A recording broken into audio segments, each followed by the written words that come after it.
हुए आज प्रथम दिन है और हमारे महात्मागण प्रयाग से कुंभ स्नान करके आए हुए हैं वहां से, तो एक पुण्य का फल आप सब लोगों को मिलेगा।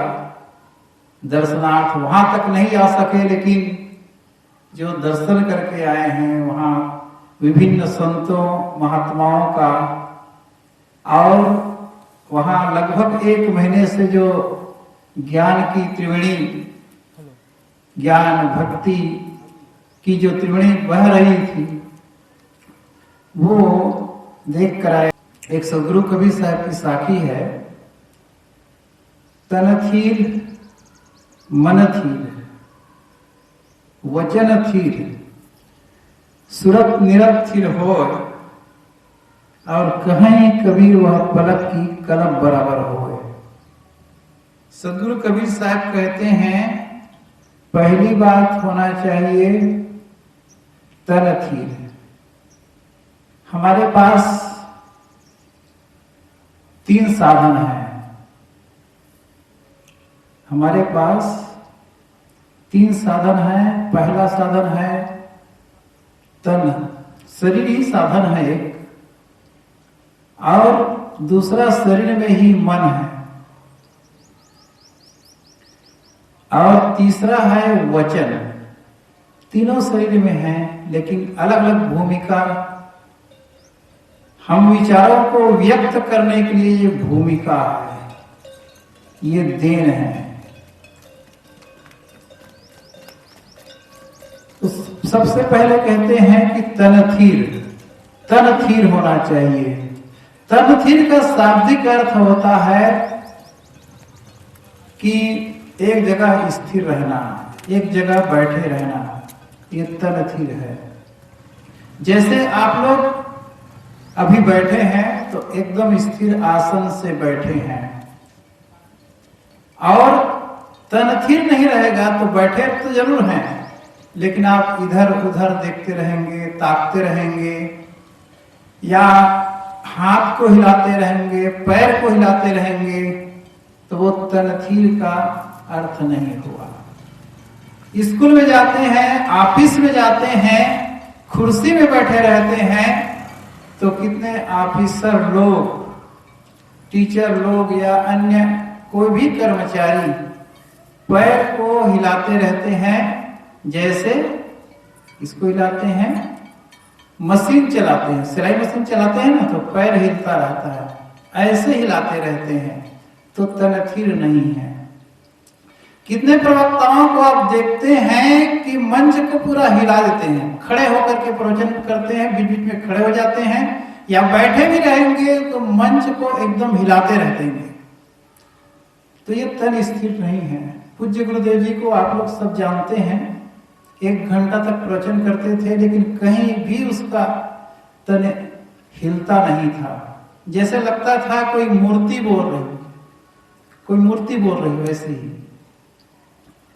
तो हम सबको भी सभा में गए हैं, कहीं सोसाइटी है, कहीं भी जाते हैं तो तन स्थिर करके बैठना चाहिए। और किसी किसी को कष्ट हो तो जमीन में बैठे हैं, ठीक है ना, कुर्सी में बैठे हैं, ठीक है। कोई लोग पैर लमाकर भी बैठते हैं, पैर फैलाकर बैठते हैं, खासकर माताएं ज्यादा पैर फैलाती है और बैठे रहती है, तो ये थोड़ा सा अच्छा नहीं है, तो सावधानी रखनी चाहिए। तो ये मैंने अपने अभी अर्थ बताया तन थीर का, केवल शाब्दिक अर्थ है। शाब्दिक अर्थ, शब्दशः अर्थ तन थीर रखना, लेकिन सदगुरु कबीर साहब केवल शब्दतः अर्थ में नहीं कहते हैं। तन थीर का अर्थ होता है तन के जो दोष हैं वो दूर होना चाहिए। तन के कौन कौन से दोष हैं? तन के दोष हैं, पहला दोष है चोरी, दूसरा दोष है हिंसा, और तीसरा दोष है वे विचार। ये जो तीनों हैं ये तन के द्वारा होता है। चोरी करते हैं तो मन में पहले उड़ता है, लेकिन कर्म किससे होता है? हाथ से होता है। पैर चलता है, आंख देखता है और हाथ से चोरी करता है, निकालता है कोई सामान को। ये तन पूरा काम करता है, तन मन काम करता है, तब चोरी होती है। तो चोरी, बड़े बड़े चोर जो है उसको तो हम पकड़ लेते हैं, नाम होता है उसका, उसका लिस्ट में थाना में नाम होता है। लेकिन चोर भी कैसे होते हैं जानते हैं? उसका पेशा होता है। अब पुलिस भी जानती है कि कौन कौन चोर है। उस इलाके के चोर का नाम हर थाना में छपा रहता है, लिखा रहता है और सब जानते हैं। एक घटना मैं बता दूं, आप लोग बहुत लोग जानते हैं उसको, हमारे भक्त प्रवर हैं गुरुशरण भजन गायक जी, भेड़ी से। अच्छा मालदार आदमी है वो, 2-3 भाई हैं। अभी भी बंटवारा भी हुआ है कुछ दिन पहले। तो आज से 5-7 साल की पहले की घटना है। उनके घर चोर घुसा करता था, 1 बार 2 बार घुसा, लेकिन उसको हाथ नहीं लगता था। तो पूरा घर को उन्होंने सील कर दिया था। सील के मतलब खिड़की दरवाजा मतलब सब लगा दिया था और ग्रिल लगाया था। लेकिन ग्रिल लगाने के बाद भी कहीं ना कहीं वो तो ताकता रहता था, छोटी सी जगह थी ऐसा ऊपर में, वहां घुस गया। और ऊपर घुसे, लाइट जलाया तो पकड़ा गया। जब चोर पकड़ा गया तो एक भाई उसको पीटा, चोर को पीटना शुरू किया। तो वो कहे कि पीटोगे तो मैं नहीं बताऊंगा, है ना, पीटोगे तो नहीं बताऊंगा, नहीं पीटोगे तो मैं सब बताऊंगा। 2-3 बार और चोरी हो चुका था, छुटपुट चोरी किए थे।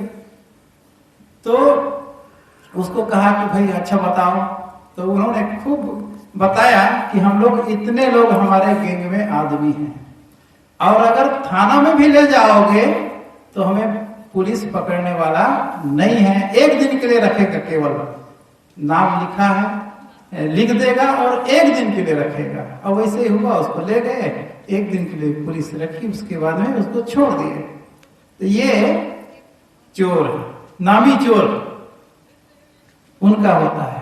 लेकिन छुटपुट चोरी हम लोग भी करते हैं, परिवार में, समाज में, जिस क्षेत्र में है उसमें छुटपुट चोरी होती है। छुटपुट चोरी कैसे होती है? जैसे 2 भाई हैं, 2 भाई हैं, 2 उनकी पत्नियां हैं, उनके लिए सामान लाए। तो एक कम कीमत के ला लिए, अपने भतीजे के लिए कम कीमत के ला लिए, अपने लिए ज्यादा कीमत के कपड़ा ला लिए। तो चोरी हुआ कि नहीं हुआ? है ना। साड़ी देरानी जेठानी है और सास है, कहीं छोटे बड़े ला लिए या कम, कोई परिस्थिति बस कारण हो गया, वो बात अलग चीज है। कोई खाने पीने की चीज लाया, बाजार से लाया और अपने पत्नी को, बच्चे को ज्यादा दे दिए, ये चोरी हुई कि नहीं हुई? है ना। ऐसे ही कई चीजों की चोरी का कोई एक नहीं है, ये छुटपुट चोरी है। तो वो चोरी, हमें चोरी का काम नहीं करना चाहिए। और ऐसे हमारा मन गवा नहीं देना चाहिए।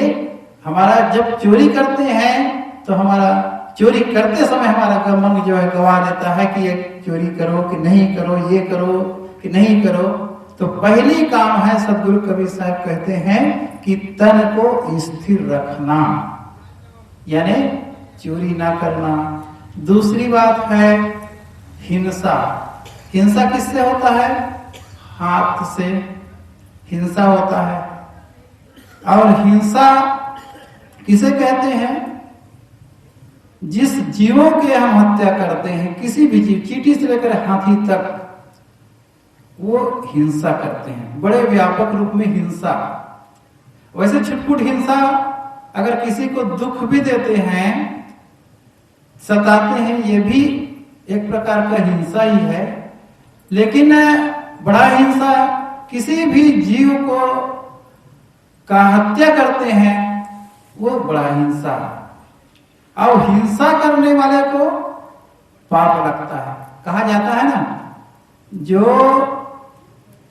मांस खाता है उसको कई लोगों को पाप लगता है। पहली बात, जो सलाहकार है उसको पाप लगता है। फिर जो मछली पकड़ता है, मांस पकड़ता है, उसको पाप लगता है। फिर उसको सुधारता है, उसको पाप लगता है। फिर कढ़ाई में जो बनाता है उसको पाप लगता है। फिर पारस करता है उसको पाप लगता है, और खाता है उसको पाप लगता है। तो कई लोगों को पाप लगता है। तो हिंसा हम सबको नहीं करना चाहिए। जीव चींटी से लेकर के हाथी तक, मछली तक, सबसे बड़ा जानवर कौन सा होता है? जानवर मछली होती है। हाथी तो होता है, हाथी को हम लोग स्वाभाविक रूप से देखते हैं इसलिए हाथी कह देते हैं। लेकिन कभी आप लोग बड़ौदा गुजरात जाइए तो मछली का कंकाल वहां पे है, वेल मछली कहा जाता है। उसका कंकाल 72 फीट का है।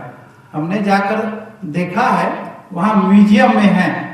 तो सबसे बड़ा जानवर जिसमें जान है वो जानवर, 4 पैर का ही जानवर नहीं, जिसमें जान, सबसे बड़ा जानवर है मछली।